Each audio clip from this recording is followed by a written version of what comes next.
Hello class, welcome to the first vlog. Before we get into it, let me show you where we're at. We are at SeaWorld, and this is the dolphin nursery at SeaWorld. And what are vlogs? So vlogs are a way for me to, we're in a global business class, right? So this is a way for us to talk about the material in new and interesting ways. So I live in an RV full time. I travel this country. During this class, we will be here, we will be in Michigan, we'll be in Wisconsin together. We might even pop up to Savannah, Georgia and South Carolina, who knows. But we will be all over the place. And during that time, we'll just talk about, the specific industries that have a global influence. And we'll talk about what that means for the materials we're learning about. So for this first vlog, since we are at SeaWorld, and we're talking about trade agreements, one of the things that I have noticed is a focus on sustainability here. So the straw, I just had a milkshake, was delicious. The straw I used was actually a chocolate edible straw, which was pretty cool. I've never done that before. And there is a focus on sustainability. There's a focus on sustainable use of materials, of what impacts we have in the country.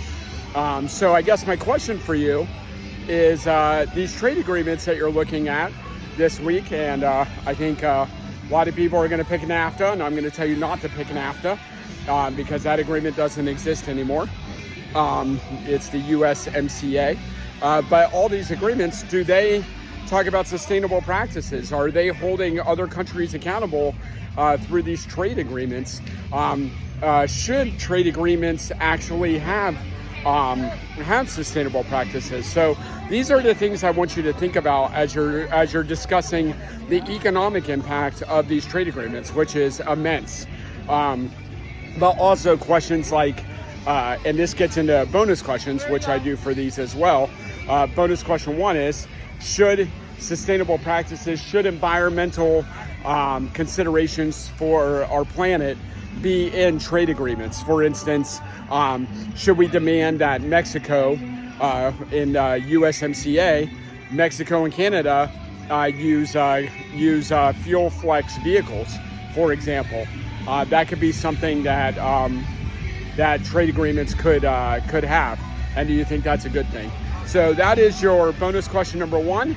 Again, we're at SeaWorld, so as I wander around, I will give you bonus question number two, and we'll talk about something else related to trade agreements.